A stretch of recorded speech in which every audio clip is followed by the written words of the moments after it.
A cerimônia de abertura do ano judiciário será realizada amanhã, às 9 horas da manhã, no Supremo Tribunal Federal. À tarde, já começam os julgamentos. Quem está aqui comigo tem todos os detalhes é a consultora jurídica da TV Justiça, Karina Zucolotto. Karina, boa noite. Boa noite, William. Dia cheio, começamos cedo. Exato. E temos já uma previsão do que pode aparecer na pauta? Na pauta de julgamentos prevista para amanhã, na quinta-feira, nós temos apenas um caso que envolve a possibilidade ou não da Anvisa restringir o uso de cigarros ou desses produtos fumígenos com sabor. Mas há uma grande expectativa, William, sobre alguns processos que tiveram julgamentos iniciados no ano passado e que podem vir a ser discutidos neste primeiro semestre de 2018, a partir de amanhã, com a abertura, como você disse, do ano judiciário. Vários temas importantes e polêmicos foram decididos em 2017, mas alguns temas delicados ficaram para 2018 e há uma expectativa de que eles retornem ao plenário do Supremo Tribunal Federal. Um deles teve o início do julgamento em maio do ano passado, de 2017, e em junho de 2017 houve um outro pedido de vista, interrompendo aquele julgamento que é uma grande expectativa para este primeiro semestre ou talvez até para o ano de 2018. Trata-se da prerrogativa de foro em razão da função exercida por determinadas autoridades, em que a Constituição prevê qual é o tribunal que vai julgar determinadas autoridades que possuem essa prerrogativa determinada pela Constituição, caso venham cometer algum crime, algum delito e sejam por esse crime acusadas.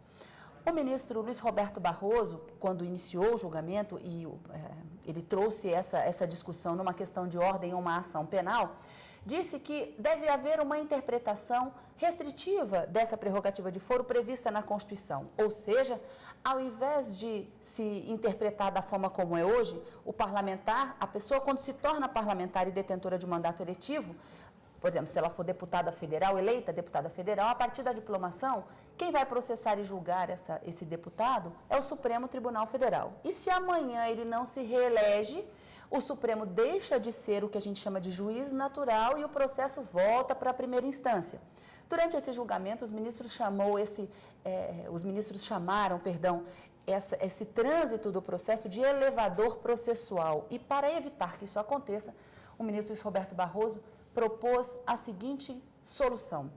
Devemos interpretar a Constituição no sentido de que, uma vez diplomado, o processo somente teria direito à prerrogativa de foro se o crime cometido tivesse acontecido durante o exercício do mandato ou da função por ele exercida, e caso o processo já estivesse em fase final de conclusão, que a gente já tivesse encerrada a instrução processual, com as alegações finais, que é uma peça final, apresentadas, a competência daquele tribunal se prorrogaria ou seria mantida para que houvesse a sentença, ainda que o deputado deixasse de exercer aquele cargo ou não se reelegesse ou fosse diplomado em outro cargo.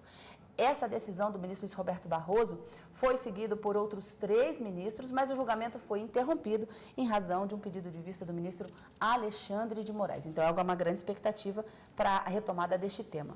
Um outro caso, que não teve o julgamento iniciado, mas sim uma discussão para saber se o recurso extraordinário teria ou não repercussão geral reconhecida, trata da chamada candidatura avulsa. E como esse ano é um ano de eleição, é possível que esse tema seja reavivado, né, em todos os tribunais eleitorais.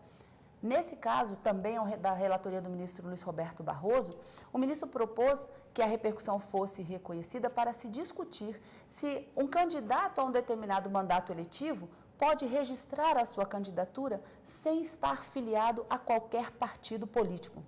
Trata-se aqui num caso concreto em que um advogado no estado do Rio de Janeiro, ele pretendia se candidatar a prefeito do município do Rio de Janeiro nas eleições de 2016, mas teve indeferido pelos tribunais eleitorais esse registro justamente por não ter filiação partidária ou ser um candidato avulso, promover uma candidatura avulsa.